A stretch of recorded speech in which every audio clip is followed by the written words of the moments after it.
Bonsoir à tous et à toutes. Bienvenue à la séance du 9 mars 2021. On va faire l'ouverture de la séance. Point 2, adoption de l'ordre du jour de la séance. Ça me prendrait un proposeur, Madame Vicky Langevin, appuyée par Monsieur Robert Gagnon. En 3.1, approbation procès verbal de la séance ordinaire du 9 février. Ça me prendrait un proposeur, Madame France Gosselin, appuyée par Madame Marie-Ève Tanguay. En 3.2, approbation du procès verbal de la séance extraordinaire du 26 février 2021. Ça me prendrait un proposeur, Monsieur Michel Martel, appuyé par Monsieur Mathieu Davio. En 3.3, dépôt du procès verbal de la réunion du comité consultatif d'urbanisme du 16 février 2021. Ça prendrait un proposeur, M. Robert Gagnon, appuyé par Mme Vicky Langevin. En 4.1, approbation des listes des paiements à ratifier et des comptes à payer, Michel. Oui, alors c'est pour la période du 9 février au 8 mars 2021. 3 listes ont été déposées, soit celle des chèques à ratifier pour un montant de 664 753,34. Les comptes à payer et engagements 770 206,62. Et les salaires période 3 et 4, un montant total de 328 918,66. Donc, il est proposé de ratifier les paiements effectués et d'approuver les comptes à payer qui apparaissent sur les listes jointes aux présentes. Et aussi autoriser la trésorière à émettre les chèques nécessaires pour effectuer le paiement des comptes à payer. Parfait, ça prend un proposeur, Madame Marie-Ève Tanguay, appuyée par Madame France Gosselin. En 5.1, demande d'appui au prolongement du réseau express métropolitain, intersection des autoroutes 20 et 30. Marie-Ève. Donc, lors de la campagne électorale québécoise de 2018, le chef de la CAQ, soit M. François Legault, avait mentionné qu'il était le temps de donner un grand coup pour la décongestion des transports afin d'améliorer la qualité de vie des familles et relancer notre économie. Donc, considérant que ce tronçon du REM permettrait de soulager l'autoroute 30 qui est déjà congestionnée, considérant qu'en décembre 2020, le gouvernement du Québec a annoncé le prolongement du REM vers l'est et le nord de Montréal, considérant qu'aucun signal ne permettant de croire que le prolongement du REM dans l'axe de l'autoroute 30 soit actuellement à l'étude, il y a lieu de réitérer au gouvernement du Québec son engagement à réaliser une étude pour l'expansion du REM de Brossard jusqu'à l'intersection des autoroutes 20 et 30, tout en prolongeant l'autoroute 30, de demander au gouvernement du Québec d'établir un échéancier de réalisation du prolongement du REM dans l'axe de l'autoroute 30, d'autoriser le maire et le directeur général par intérim à faire les représentations nécessaires dans l'avancement de ce dossier, et d'acheminer le tout à M. François Legault, Premier ministre du Québec, M. François Bonnardel, le ministre des Transports, Mme Chantal Rouleau, ministre déléguée des Transports et ministre responsable de la métropole et des régions de Montréal, M. Simon Jolin Barrette, ministre responsable de la région de la Montérégie, et Mme Suzanne Dansereau, qui est la députée de Verchères. Ça prendrait un proposeur, M. Mathieu Davio, appuyé par M. Robert Gagnon. En point 7, au greffe, 7.1, avis de motion et adoption du premier projet de règlement pour l'usage d'autoriser les zones H40 et H62 et la disposition d'exception concernant les enseignes publiques. Robert. Oui, ce projet de règlement-là, il touche 3 points.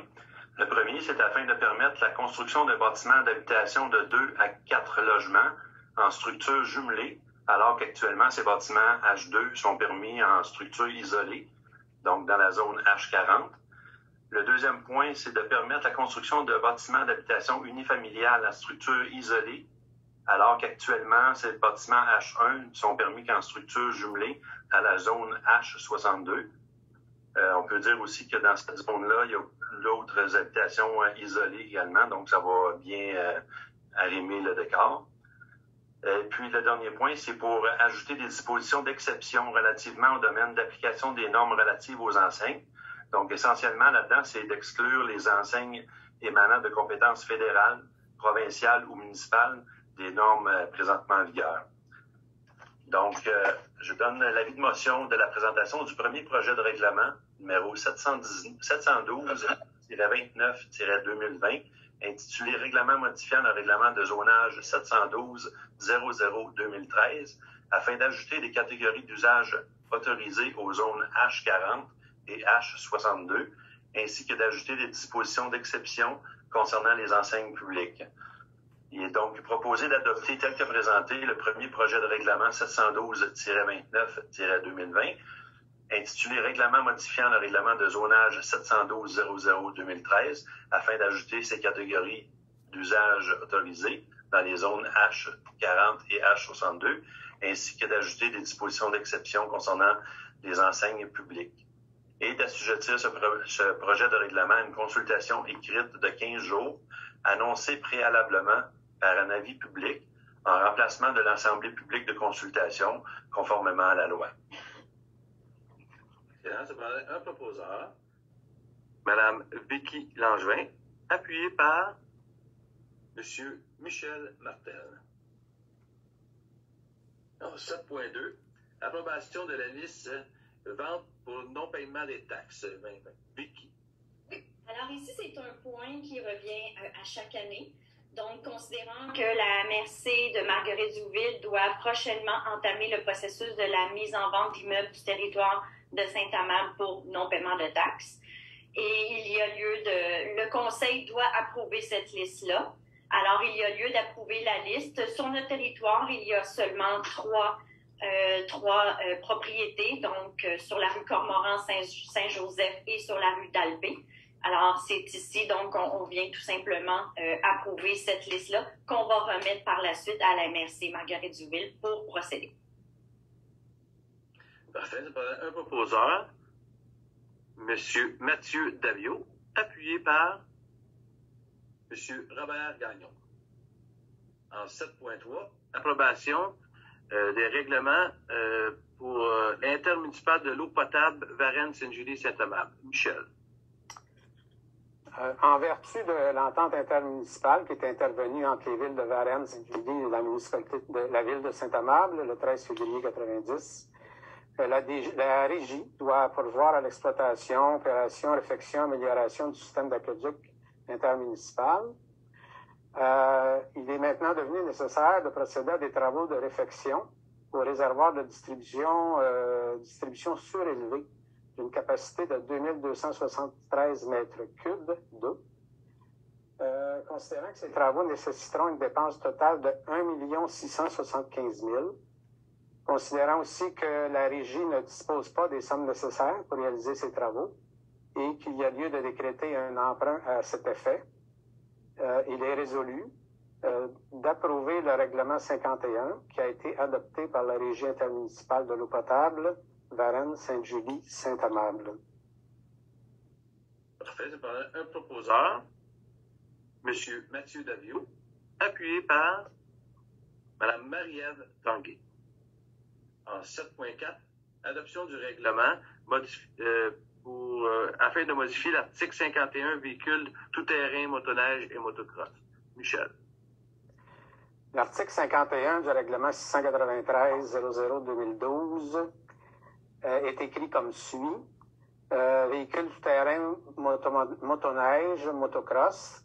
Il est strictement interdit de circuler sur les places publiques ou dans les secteurs résidentiels ou l'eau adjacent à un secteur résidentiel situé dans les limites de la présente ville avec un véhicule tout-terrain, motocross ou motoneige, et ce, du 1er avril au 1er décembre. On considère que les affiches qui sont un petit peu partout dans la ville indiquent véhicules sont interdits d'usage sur tout le territoire de la ville en tout temps. Donc, il faut corriger le règlement 693-2012 en adoptant un nouveau règlement, le 693-04-2021, où on remplace le texte que j'ai donné tantôt par le suivant. Véhicule tout-terrain, motoneige, motocross par ce qui suit. Sous réserve des dispositions du règlement 621-09, il est strictement interdit de circuler sur les places publiques ou dans les secteurs résidentiels ou l'eau adjacent à un secteur résidentiel situé dans les limites de la présente ville avec un véhicule tout-terrain, motocross ou motoneige, point. Donc, on vient corriger le premier règlement de cette façon. Voilà. Parfait. Ça me paraît un proposeur, Mme France Gosselin, appuyé par Mme Vicky Langevin. En 7.5, adoption du règlement modifiant les vitesses et permises de zones de 80 à 70 km. Vicky. Oui, alors ici, c'est l'étape finale, donc l'adoption du règlement pour modifier, réduire la vitesse de 80 km/h à 70 km/h dans les rues Saint-Joseph, Thomas et William. Alors, il y a lieu d'adopter le règlement 743-04-2021, modifiant l'annexe A du règlement 743-00-2017 afin d'abaisser la limite de vitesse des rues que je viens de mentionner. On passe donc de 80 à 70 km/h et d'intégrer les changements à l'annexe A du règlement 743-00-2017. Excellent. C'est un proposeur, M. Mathieu Davio, appuyé par Mme Marie-Ève Tanguay. En 7.6, adoption du règlement encadrant le programme municipal d'aide financière complémentaire au programme Accès-Logis pour une aide financière au crédit de taxes. Mathieu. Donc ici, l'adoption du règlement vise à permettre à la Ville d'octroyer des aides financières supplémentaires dans le cadre du programme Accès-Logis. Donc, par exemple, dans le cas de la nouvelle maison des aînés qui va voir le jour devant l'hôtel de ville, nous pourrions venir, à titre d'exemple, octroyer un crédit de taxe. Donc, il s'agit simplement d'un outil supplémentaire pour aider ce type de projet à voir le jour. Donc, considérant qu'en vertu de la loi sur la Société d'application du Québec, une municipalité peut préparer un programme complémentaire à celui de la Société d'application du Québec si cette dernière le prévoit dans un programme préparé et mis en œuvre par elle, considérant que le programme municipal complémentaire doit être approuvé par la Société d'application du Québec. Il est proposé d'adopter le règlement tel que présenté. Un proposeur, M. Michel Martel, appuyé par M. Robert Gagnon. En 8.1, promotion, poste de capitaine à temps partiel, service d'incendie. Vicky. Oui, alors suite à la démission de M. Ghislain McDuff à titre de capitaine au sein de l'équipe numéro 1 du service incendie, alors il y a lieu de remplacer ce poste. Donc, il y a eu une promotion. Les délais ont tous été respectés selon l'article 14 de la Convention collective des pompiers. Nous avons eu une candidature qui répondait très bien aux critères. Alors, il y a lieu ici de promouvoir de façon permanente M. Sylvain Montpetit à titre de capitaine à temps partiel au service incendie à compter de la date d'aujourd'hui d'adoption des présentes au terme des procédures prévues, comme j'ai mentionné, de l'article 14 de la Convention collective des pompiers qui est en vigueur et d'assujettir cette permanence à une période de probation de 1 an. Cette période débutant à la date d'aujourd'hui de l'adoption des présentes. Excellent. Ça me paraît un proposeur, M. Robert Gagnon, appuyé par Mme France Gosselin. Au point 10.1, rapport final, programme de soutien à des projets de garde pendant la relâche scolaire et les périodes estivales 2020. France, s'il vous plaît. Oui, alors ici, attendu que le ministère de la Famille a élaboré et mis sur place un programme de soutien à des projets de garde pendant la relâche scolaire et la période estivale 2020, qui vise à soutenir de nouveaux projets, bonifier ou accroître l'offre de garde existante pour les enfants d'âge scolaire pendant la relâche scolaire ou la période estivale 2020. Il est attendu que la Ville de Saint-Amable a réalisé un projet pendant la relâche scolaire 2020 ou la période estivale 2020, ou encore aux deux périodes dans le cadre du programme. Il y a lieu d'autoriser Mme Stéphanie Lacoste, directrice des loisirs récréatifs et communautaires, à signer au nom de la Ville de Saint-Amable le rapport final dans le cadre de ce programme. Excellent. Ça prendrait un proposeur, M. Robert Gagnon, appuyé par Mme Marie-Ève Tanguay. En 11.1, les services techniques et les travaux publics, adjudication d'année d'option pour les fournitures et livraisons de mazout. Mathieu. Donc, considérant la résolution 75-03-19, concernant l'adjudication du contrat relatif à la fourniture et à la livraison de mazout numéro 2, diesel clair et diesel coloré, pour une durée d'une année avec 2 années d'option. Alors, considérant que le contrat initial prend fin le 12 mars 2021, considérant que ce contrat est assorti de 2 années d'option et que la Ville se dit satisfaite des services rendus par le fournisseur, il est proposé de se prévaloir de l'année d'option 2 prévue au contrat relatif à la fourniture et à la livraison de mazout numéro 2, diesel clair et diesel coloré, pour une année avec 2 années d'option, soit pour la saison 21-22. Donc, proposé d'octroyer le contrat pour l'année optionnelle à Arnois Énergie Incorporée pour un montant total de 63 197 et 16 sous, toutes taxes comprises. Excellent. Je prendrais un proposeur, M. Michel Martel, appuyé par M. Robert Gagnon. En 11.2, adjudication, appel d'offres publiques pour des offres de services professionnels relatifs au système de suivi des ouvrages municipaux d'assainissement des eaux usées. Michel.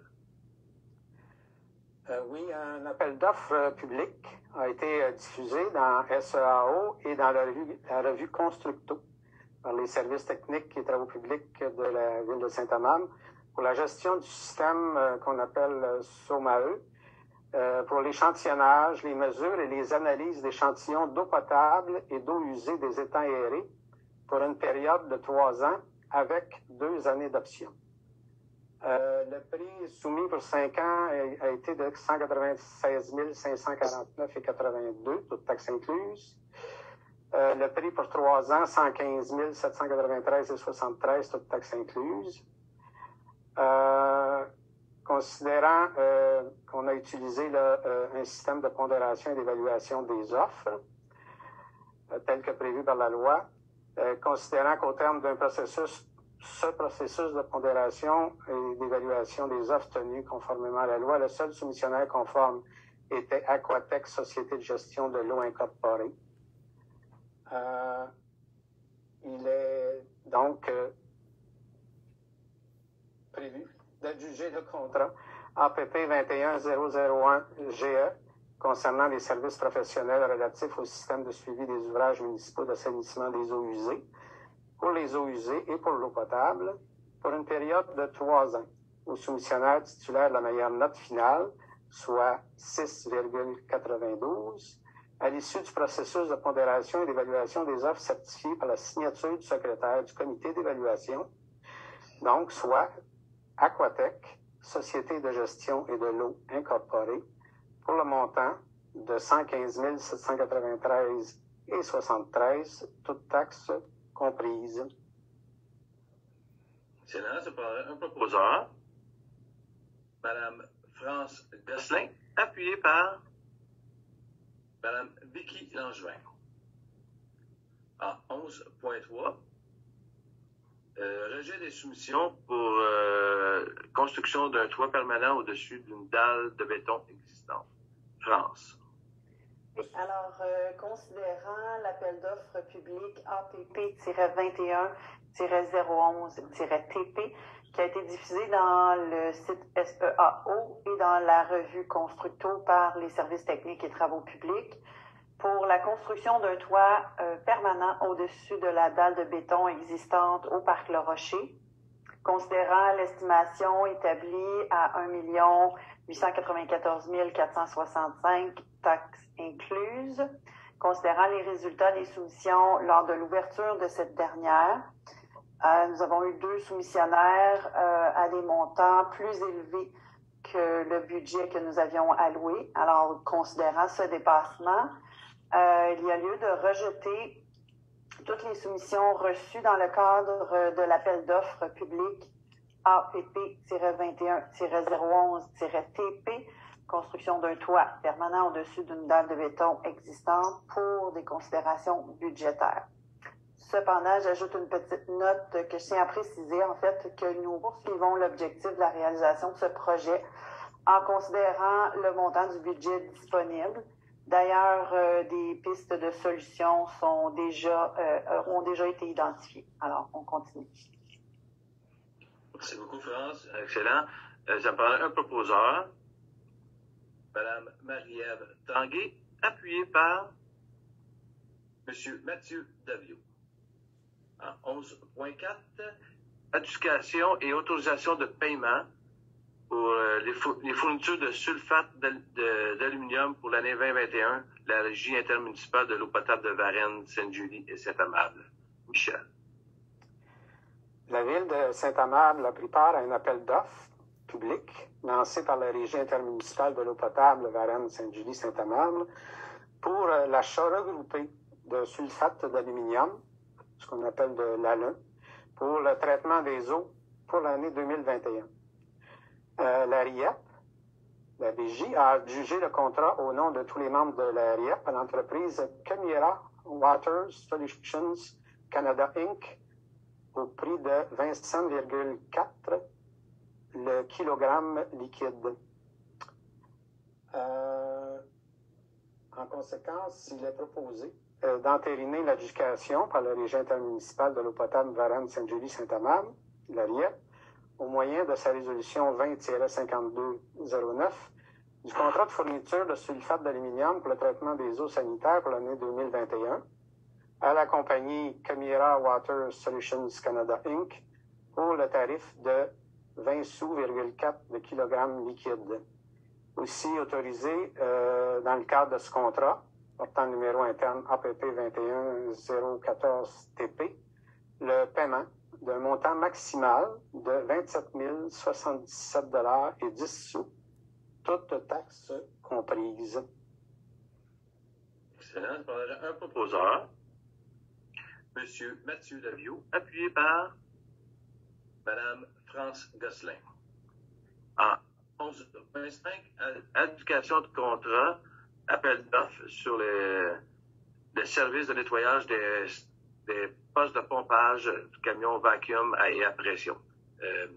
Mathieu, s'il vous plaît. Considérant l'appel d'offres sur l'invitation RP-21-008-TP, service de nettoyage de postes de pompage camion vacuum et à pression, pour une période de 1 année avec une année d'option. Alors, nous avions établi ici le budget à 77 953 et 5 sous, toutes taxes incluses.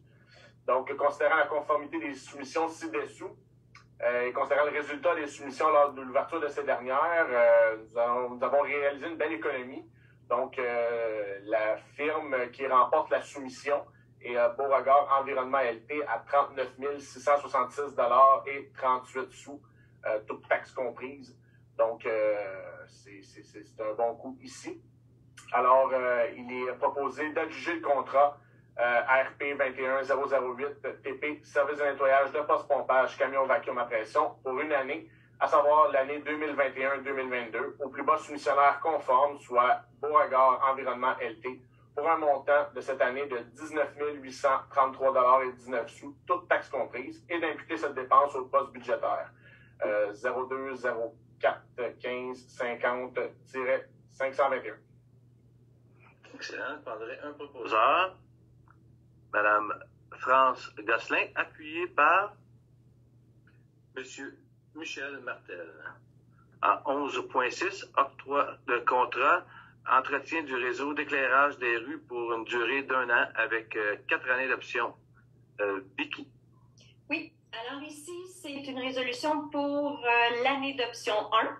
Donc, il y avait déjà eu une résolution 039-02-20 qui avait adjugé le contrat APP 20-004-TP, donc pour l'entretien du réseau d'éclairage. Il y avait une première année et 4 années d'option. Donc, la première année s'est terminée le 21 février 2021. Alors ici, nous avons les 4 années d'option. Donc, nous aimerions nous prévaloir de l'année d'option 1 parce que l'entrepreneur a effectué les travaux, ça s'est bien passé, on est satisfait et selon le coordonnateur aux travaux publics, tout se déroule bien. Donc, il nous conseille, il nous recommande de se prévaloir de l'année d'option 1 prévue au contrat APP 20-004-TP pour une année additionnelle au groupe DR Electric Inc. pour un montant total de 11 497,50 $, toutes taxes comprises. Excellent. Un proposeur, M. Robert Gagnon, appuyé par M. Michel Martel.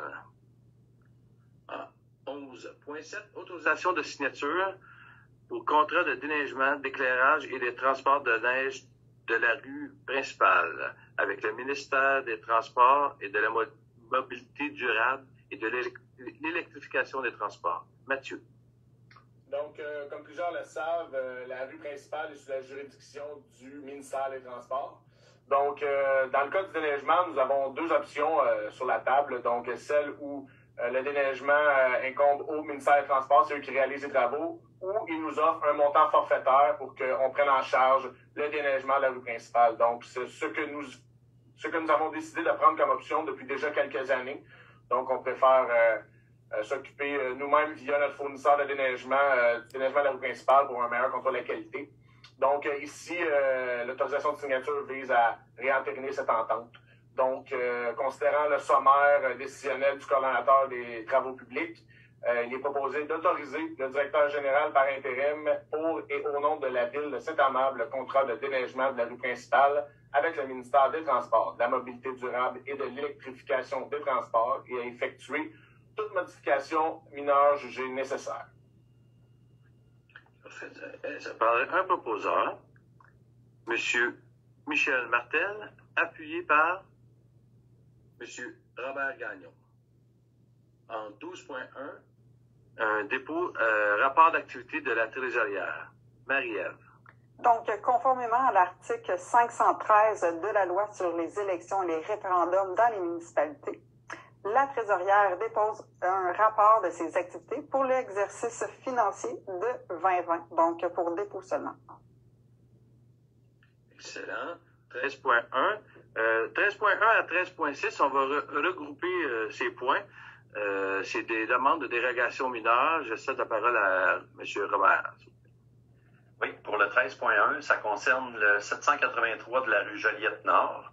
C'est pour permettre une superficie totale de 35,61 mètres carrés pour un abri d'auto, alors que le règlement prescrit une superficie maximale de 30 mètres, donc un excédentaire de 5,61 mètres carrés.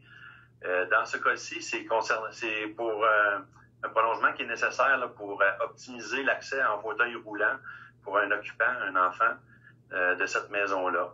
Donc, pour faciliter la tâche là, de partir de l'abri d'auto, aller jusqu'à la galerie avant avec la rampe, ça va être plus facile et ça va être meilleur comme ça. Concernant le 13.2, c'est pour le lot vacant de la rue Belleville. C'est un projet domiciliaire qu'il y a. C'est de permettre une voie de circulation de stationnement qui soit d'une largeur de 7 mètres alors que le minimum autorisé est de 7,5 mètres. Donc, il y a une largeur insuffisante de 0,5 mètres. Permettre également une marge de recul avant du bâtiment ouest de 5,93 mètres, alors que la marge demandée est de 7,5 mètres. Donc, il y a une insuffisance de 1,57 mètres. Puis permettre une marge de recul avant du bâtiment est, soit de 6,26 mètres, alors que la marge demandée est de 7,5. Donc, il y a une insuffisance de 1,24 mètres. Dans ces cas-là, c'est la correction demandée là, pour la largeur de l'allée circulable. C'est demandé dû à une omission d'inclure les escaliers des balcons avant du bâtiment. Donc, il a fallu rétrécir un peu la voie d'accès. Mais le service incendie a été consulté là-dessus et tout respecte leurs normes également. Il y a aussi la réduction de 0,15 mètres là, de la marge, des marges que j'ai parlé tout à l'heure, qui est nécessaire pour optimiser les espaces non construits, les espaces de stationnement, les sites de conteneurs pour les collectes, les espaces gazonnés également. Donc, c'est ça pour ce point-là. Le point 13.3, c'est concernant le 350 de la rue Ouellette. C'est pour régulariser un garage attaché existant ayant une largeur de 4,27 mètres, alors que le permis émis autorise une largeur maximale de 4,15 mètres. Donc, un manque là, de 0,12 mètres, donc 12 cm dans ce cas-ci. La largeur excédentaire par rapport au permis demandé provient d'une erreur de bonne foi dans le sens où il y a une mauvaise version des plans qui a été remis à l'exécutant des travaux par le donneur d'ouvrage. Donc, c'est seulement que c'est pour ça. Le 13.4, ça concerne le 545 de la rue Auger. 13.4 et 13.5 également, là, c'est un immense terrain qui a été divisé en deux lots. Donc, pour le 13.4, c'est permettre la création d'un lot ayant une largeur de 13,14 mètres, alors que la largeur minimale requise est de 15 mètres. Il y a une insuffisance de 1,86 mètres. Par contre, la profondeur et l'air de ce terrain-là dépassent les normes. Donc, ça va être correct dans ce cas-là. Pour le 13.5, ben comme je disais, c'est la même chose, sauf que les dimensions sont un petit peu différentes. Là. Permettre la création d'un lot ayant une largeur de 13,25 mètres, alors que la largeur minimale requise est de 15 mètres. Donc, dans ce cas-ci, il y a une insuffisance de 1,75 mètres. Donc, pour ce point-là, c'est correct également. Le 13.6, c'est concernant un lot vacant sur la rue Cardinal, un projet qui va avoir lieu bientôt. C'est pour permettre une marge arrière entre le stationnement et la limite de propriété avec une marge de recul de 0,14 mètres. Le minimum exige 0,6 mètres, donc une insuffisance de 0,46 mètres. Donc, c'est tous des petits montants là, qu'il y a dans ce projet-là. Permettre une voie de circulation de 6 mètres alors que le minimum demandé est de 7,5 mètres. Il y a une insuffisance de 1,5 mètres. Par contre, là encore, le service incendie a été consulté et sont favorables à cette demande. Permettre une marge de recul ayant avant des bâtiments à 6 mètres de large. Non, excusez. Permettre une marge de recul avant des bâtiments à 6 mètres. Marge de recul avant minimale demandée, c'est 7,5 mètres. Donc, il y a une insuffisance de 1,5 mètres dans ce cas-là. Puis, le dernier point, c'est permettre une marge de recul entre la voie de circulation et un bâtiment à 2,97 mètres et 2 en marge latérale et 2,75 mètres en arrière. Donc, il y a une insuffisance dans ces deux cas-là de 0,03 mètres et de 0,25 mètres. Donc, c'est toutes des petites choses, là. C'est tous des petits chiffres. Donc, les normes demandées dans ce zonage-là, c'était applicable au projet. Attendez un petit peu, Les normes de zonage spécifiquement applicables au projet n'existaient pas lors de l'élaboration et l'acceptation du projet au CCU 492 en juin 2020. Donc, c'est pour ça qu'il y a eu des demandes de dérogation dans ce cas-là. Donc, pour ces 6 points, considérant que les citoyens ont été invités à se faire entendre au moyen d'une consultation écrite annoncée par avis public le 19 février 2021, conformément à l'arrêté ministériel, considérant également qu'aucun commentaire n'a été reçu durant la période de consultation écrite qui s'est déroulée du 6 mars jusqu'au 6 mars à 16h15, considérant également que la recommandation favorable du comité consultatif d'urbanisme, il est proposé d'accepter ces 6 dérogations-là telles quelles. Excellent. Ça va prendre un proposeur pour les points 13.1 à 13.6. Le proposeur, c'est M. Mathieu Daviau, et appuyé par Mme Vicky Langevin.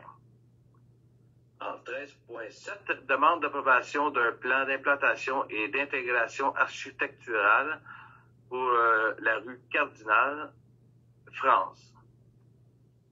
Oui, donc ici, on parle du lot vacant sur la rue du Cardinal, le lot 5 976 754 du cadastre du Québec. Donc, il y a lieu considérant que la demande fait référence aux articles 21.13 à 21.16 du règlement relatif au plan d'implantation et d'intégration architecturale numéro 704-00-2012 relatif aux travaux de remblai et de déblai, considérant que le requérant souhaite faire approuver une nouvelle conception et apparence des bâtiments, considérant que l'analyse totale s'est faite sur la base des documents déposés, soit le plan de projet d'implantation, le plan de construction et de rendu en 3D, du plan de gestion des eaux pluviales et de stationnement, et finalement le plan photométrique, considérant que les travaux envisagés répondent aux critères et objectifs des articles ci-haut mentionnés, considérant la recommandation favorable également du comité consultatif d'urbanisme, il y a lieu d'accepter la demande d'approbation d'un PIIA, soit le numéro 2021-001-PIIA. Excellent. Ça paraît un proposeur. Mme Marie-Ève Tanguay, appuyée par M. Michel Martel. En 13.8, demande d'utilisation d'un lot à une fin autre que l'agriculture pour la rue Rémy, France. Oui, alors, considérant que le requérant présente à la Commission de la protection du territoire agricole, soit la CPTAQ, une demande d'utilisation à une fin autre que l'agriculture afin de construire une résidence unifamiliale sur une superficie de 1738 acres, considérant que le terrain est situé en zone agricole et dans un tel cas, la loi de la protection du territoire et des activités agricoles exige que l'utilisation à une autre fin que l'agriculture fasse l'objet d'une autorisation de la CPTAQ. Considérant que la demande d'utilisation à une fin autre que l'agriculture ne contrevient pas à des dispositions réglementaires d'urbanisme de la municipalité, il y a lieu d'accepter et d'appuyer, tel que présenté, la demande d'utilisation de ce lot. Excellent. Ça paraît un proposeur, M. Michel Martel, appuyé par M. Mathieu Daviau. On va regrouper le point 13.9 et 13.10 pour des demandes d'utilisation à une fin autre qu'agriculture. C'est un peu le même principe, France. Et alors, cette fois-ci, c'est pour la rue Auger, donc c'est le même principe. Le requérant doit présenter une demande à la CPTAQ pour une demande d'utilisation à une autre fin que celle de l'agriculture pour des terrains. C'est le lot 5 881 182 et le lot 5 881 172. Donc, toujours dans le même but, nous avons accepté et appuyé le requérant dans sa présente demande à la CPTAQ. Excellent. Pour le point 13.9 et 13.10, ça paraît un proposeur, M. Mathieu Daviau, appuyé par Mme Vicky Langevin. Au point 13.11, moi, pardon? Alors, j'allais lire la déclaration d'intérêt et nouveau quorum. M. le maire Stéphane William déclare son intérêt. C'est ça. Dans le point suivant, car cette demande concerne le projet en cours réalisé par une entreprise d'Ortulette actionnaire. Il se retire donc de la table des délibérations. Il est 20h10. M. Robert Gagnon, maire suppléant, assume la présidence de la séance en absence du maire. Parfait. OK, 13.11, autorisation de signature, protocole d'entente portant sur la réalisation de travaux relatifs aux infrastructures et aux équipements municipaux, projet domiciliaire Faubourg-de-l'Arbre. Mathieu. Donc ici, pour bien situer les gens, on parle du nouveau projet domiciliaire qui va avoir lieu sur les terrains en face de la rue Dollard, donc situé entre Dollard et la rue David, mais du côté nord. Donc le grand terrain vacant qui est là. Donc dans un tel projet, il y a toujours lieu de signer une entente qu'on dit promoteur, un protocole d'entente entre la ville et le groupe ou le promoteur du nouveau terrain. Donc, un tel protocole, ça englobe et ça balise tout ce qui a trait aux questions d'infrastructures municipales, telles que les égouts sanitaires, les égouts pluviales, l'aqueduc, le bassin de rétention, le pavage, trottoir, les parcs, etc.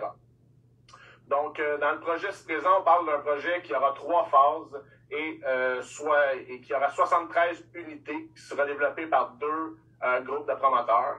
Donc, les nouvelles rues qui seront dans ce projet seront nommées les rues Dollard, donc la continuité de la rue Dollard, la rue Dubaï, la rue Palerme et Porto.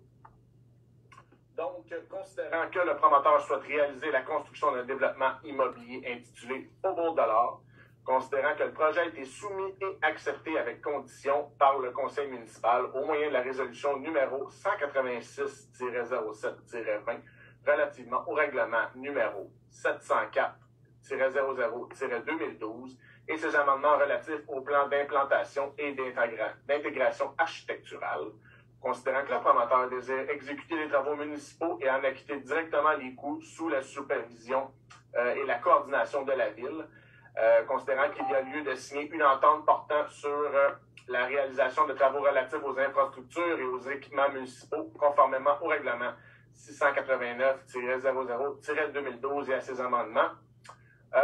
Et pour terminer, considérant le sommaire du service de grève déposé sous numéro 21-1539, il est proposé donc d'autoriser le maire suppléant et le directeur général par intérim ou en son absence le greffier par intérim à signer le protocole d'entente portant sur la réalisation des travaux relatifs aux infrastructures et aux équipements municipaux avec Faubourg Cartoonal Incorporé et Groupe M. William Inc.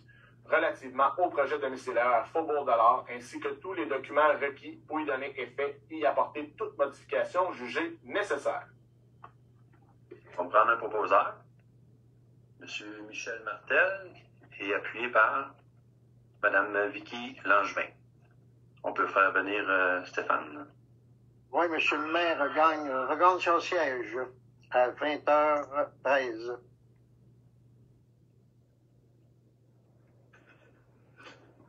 Bonjour. Bonjour.